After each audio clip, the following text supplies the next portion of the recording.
Welcome to Bloomberg ETF IQ. I'm Scarlett Fu. And I'm Katie Greifeld, and it's officially September, Scarlett. Yeah, winter's coming. Winter is coming. Let's get to the biggest stories right now in the more than $17 trillion global ETF industry. And we start with gold hitting a fresh record high. We have the main ETF tracking the commodity, seeing 6 straight days of inflows as investors really chase that momentum. And in just a moment, we'll speak with Todd Rosenbluth of TMX VettaFi about the growing supply and demand of active ETFs, plus get his take on the recent outperformers, small caps. And we'll discuss the strength and performance of Vanguard's active regime in the current era under new CEO Salim RAMJI. All of that and more coming up. But as always, Eric Balchunas from Bloomberg Intelligence, he's here with us now, and he's looking at the flows. Eric, what do you got? Katie, Scarlett, we got a shocker at the top of the leaderboard today. Gold, GLD. Now, GLD has taken in flows all year. Don't get me wrong. It's had a good year. It's at all-time highs. But it's never been number one. I mean, usually VU is up there. Or SPY or one of the S&Ps. But gold at the top, I'd say it's a little bearish, honestly, if people are buying that much gold. More on that in a minute. SPY with a bid here, that's good. LQD, that's bonds.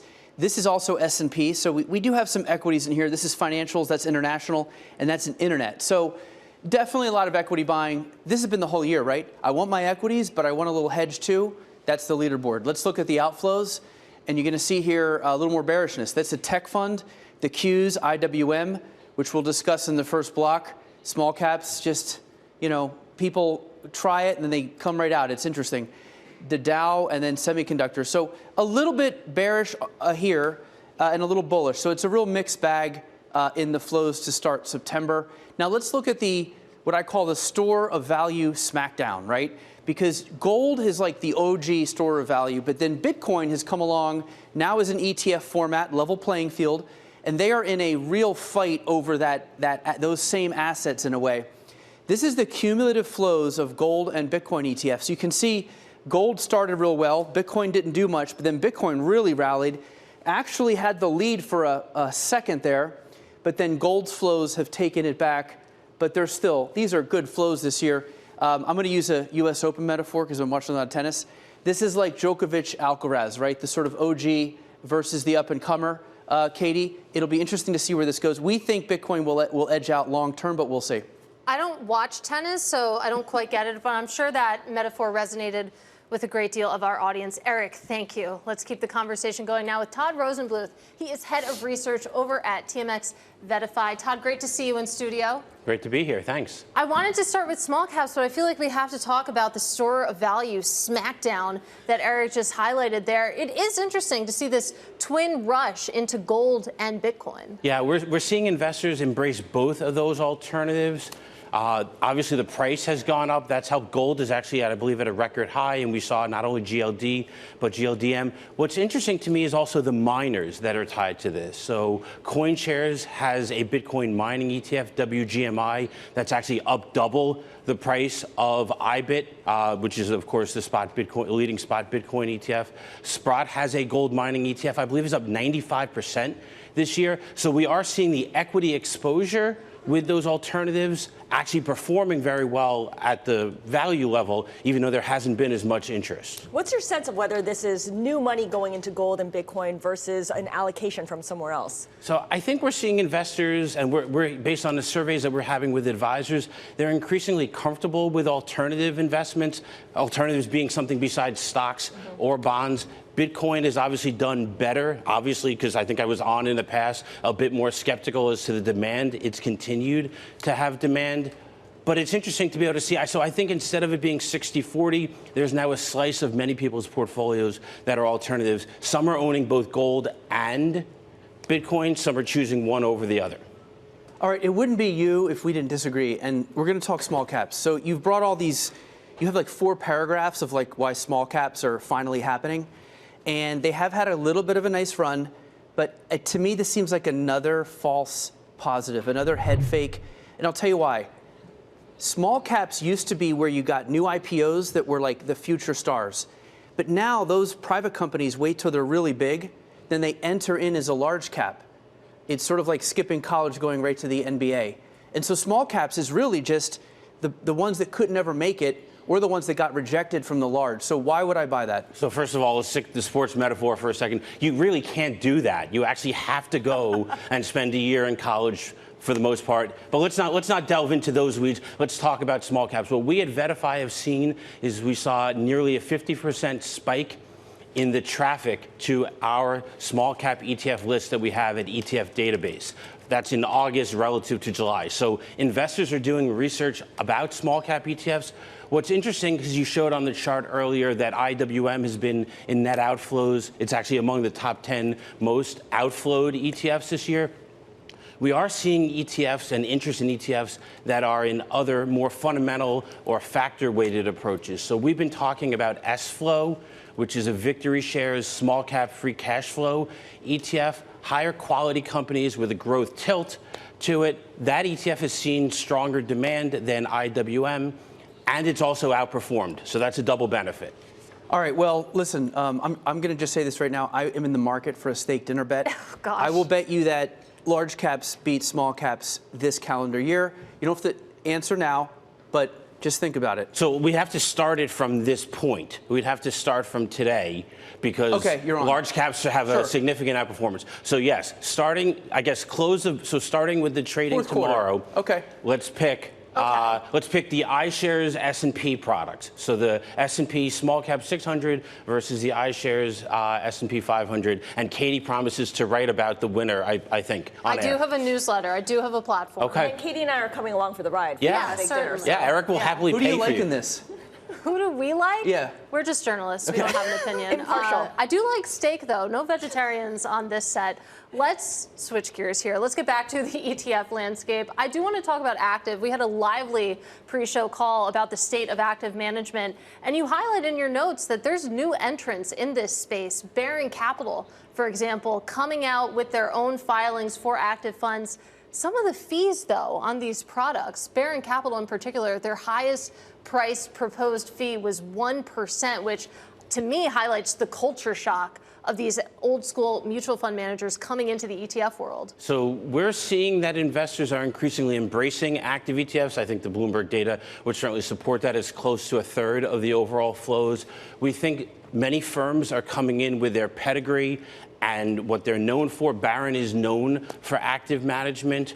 We think they can have success coming out of the gate as more people become aware of the products. I don't think fees are as important with active ETFs the way that they have historically been with index-based products. We've seen successful products that are close to that level. Maybe they're not exactly at that level. I think firms like Baring, we've seen MFS come in and talk about their products. Cohen & Steers is another firm this year. We've seen the traditional mutual fund companies start to transition into the ETF space.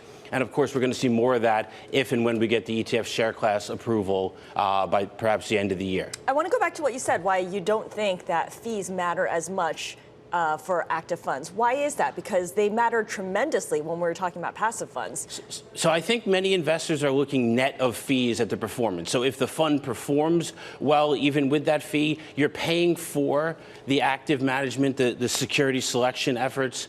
You're paying for those resources. I think many advisors, especially those that are legacy mutual fund investors, they're more comfortable doing that. Not everybody is going to.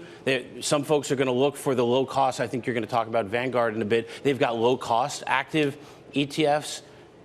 There's others that are out there. We think there's lots of room. It's a very large ETF marketplace to play in. Speaking of that, let's take stock of the issuer horse race. We have Vanguard at top, no shocker, at $229 billion this year. BlackRock second at 181. Even with that Bitcoin bump, they're still a good degree behind Vanguard. And then it's a country mile to the next one, which is JP Morgan.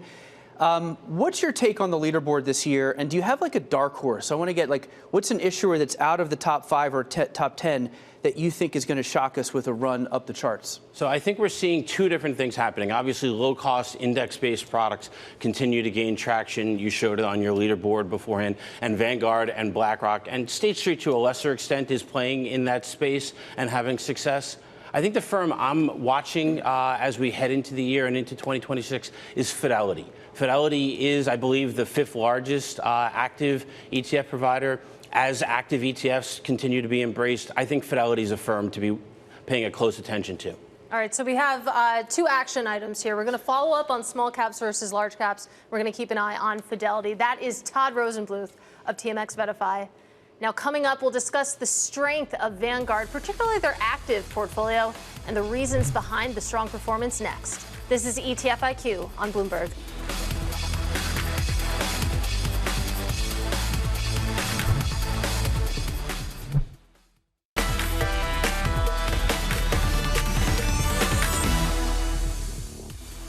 Welcome back to Bloomberg ETF IQ. I'm Katie Greifeld.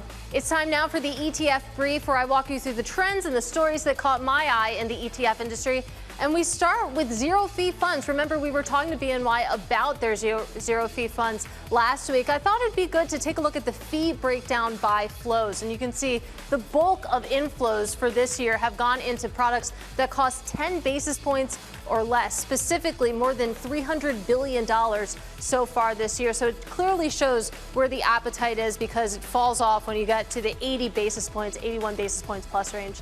Let's talk about muni ETFs. I try not to, but we probably should, given how in demand they are this year. We're taking a look at muni bond ETF inflows so far in 2025. They've been big all year with the exception of March, and demand really picked up in August with more than $4 billion of inflows there. So we'll see how that continues as we count down to 2026. But let's end with Vanguard. We were talking a little bit with Todd Rosenbluth, of course, about the active leaderboard here, and I thought we should highlight Vanguard's performance, specifically when it comes to their active strategies. This great chart coming from Bloomberg Intelligence showing that more than 50% of Vanguard's actively managed mutual funds have beaten SPY, which is hard to do. That is certainly a better beat rate than some of their peers. And also really counterintuitive, given that Vanguard is a passive king. So let's talk with the king of ETFs, Eric Balchunas, or at least within Bloomberg. How and why is Vanguard outperforming when it comes to active? You know, I refer to it as Bogle metrics. These are certain things that he really pushed, which is let's lower the fees. In his books, he wrote about how he would take credit for the active success, not because the manager was that good, but because he set the manager up for success by making the fees lower, insisting that there's low turnover, so not a lot of trading costs, and let your winners run a little bit. And there was not that much active share. So it was going to be close to the benchmark, low fee, and by limiting the fees, it's almost like if all the managers are in a race and the index gets to start at the starting line, the further back you start is your fees. So if you have a 1% expense ratio and a 1% trading fee, you're 2% behind the starting line. You have Before to overcome. anything happens. Yeah, Vanguard is just behind the starting line in their active. So really, there's been study after study that show there's a high correlation between the lower your fee are, the better your beat rates are. So that's why they tend to outperform, but they're not sexy. I mean, these aren't like crushing it like ARK. Right. But for the investors they have, they kind of like that it's conservative. Well, I've heard that logic before, that, okay, you have lower fees, you don't have to take on as much risk to justify the fee. But what you were saying about active share, that these probably have pretty low active share, could a pessimist just say this is closet indexing? Yeah, and that's why the fees have to be low. If you have low active share, you have to lower your fee, because everybody can get beta for free now, thanks to Vanguard. And so if you can get beta for free, don't give me beta plus a little active for 1%. If you charge me 10, 20, 30 bips, okay, fine. You're just charging me for that little bit of active. And we found that Capital Group's done this, DFA, JP Morgan, we call it beta adjusting their fees. Well, Vanguard is the sort of OG.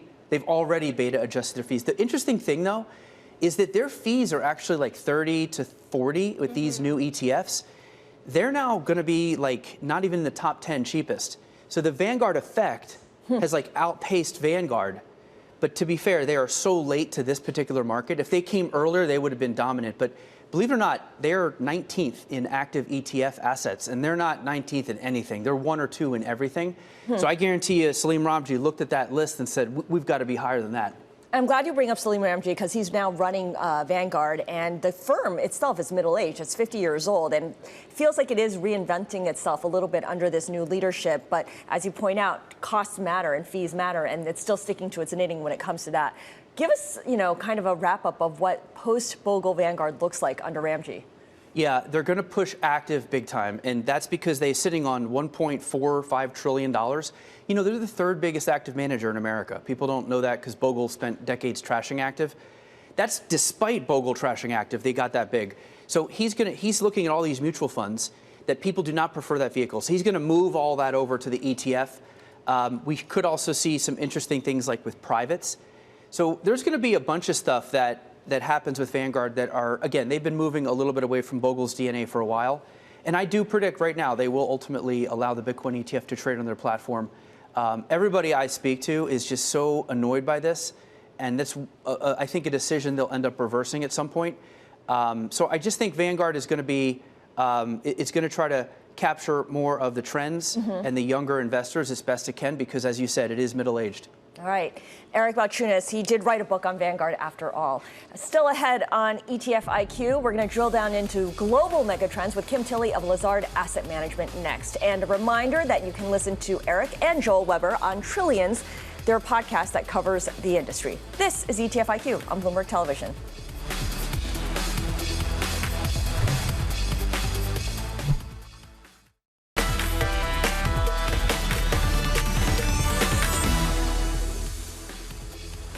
This is Bloomberg ETF IQ. I'm Scarlett Fu, along with Katie Greifeld. And it's time for today's drill down, where we focus on one ETF. Eric, what do you got? Katie, today we have an ETF from Lazard, a new ETF entrant, legacy company, but new to the ETFs, Megatrends ETF, which this isn't the first one on the market. What is Megatrends? So basically things like AI, health, consumer, chips, data. There's a lot of theme ETFs that give these separately. This ETF's like, hey, why don't we try to get it all in one shot for you? That way you don't have to worry about it. That's what this attempts to do. 36 million. It's very new. It just came out in April. Great start date, by the way. Rate at the bottom of the tariff tantrum. Good timing on that one, Lazard. 50 basis points is the fee. Let's look at the holdings here. And you're going to see there's definitely some stocks you know. Microsoft, there's a Taiwan Semiconductor, Amazon. So sprinkling of the Mag 7, which is always good. That'll probably boost the returns.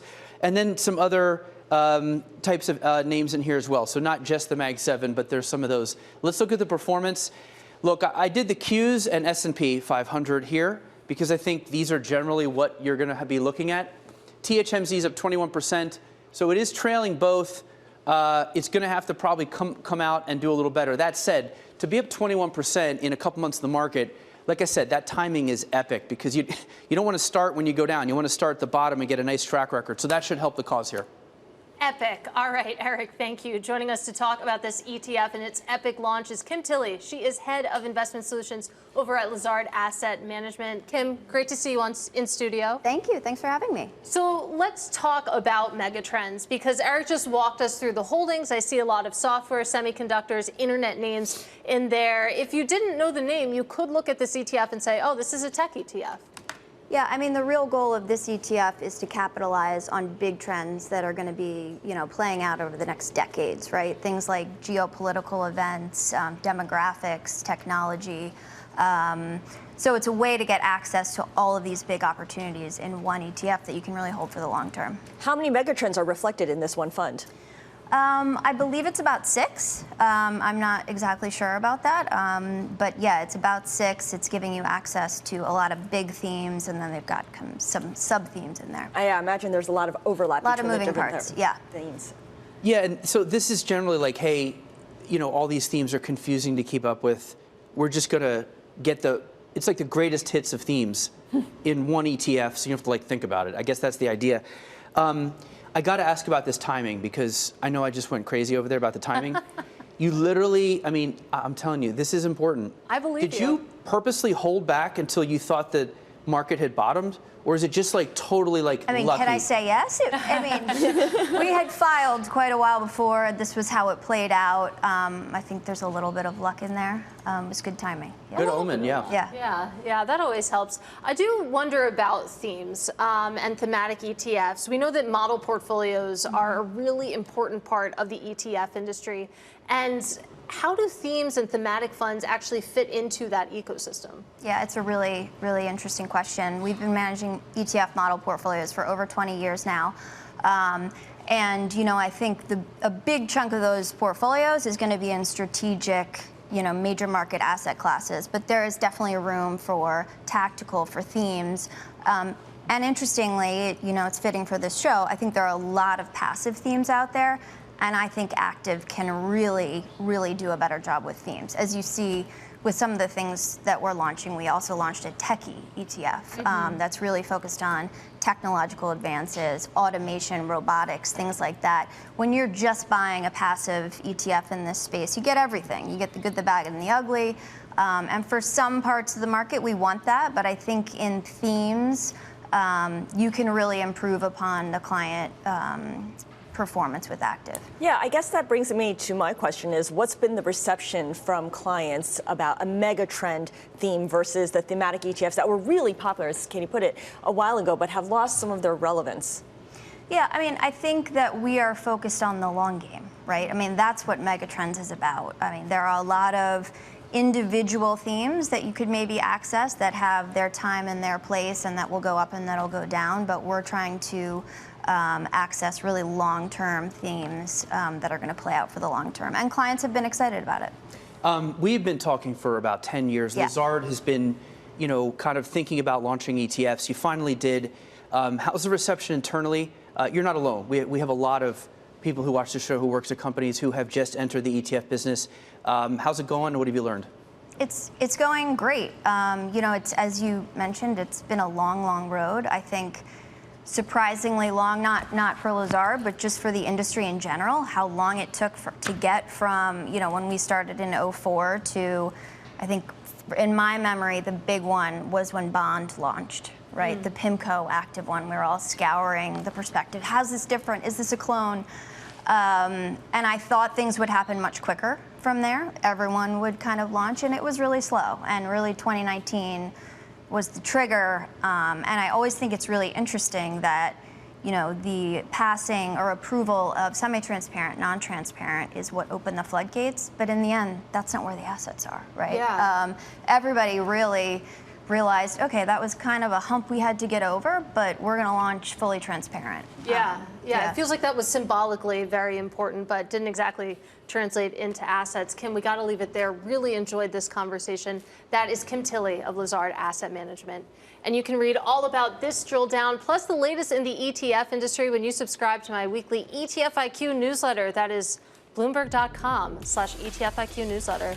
That does it for Bloomberg ETF IQ, the TV show, though. I'm Katie Greifeld, along with Scarlett Fu and Eric Balchunas, and this is Bloomberg.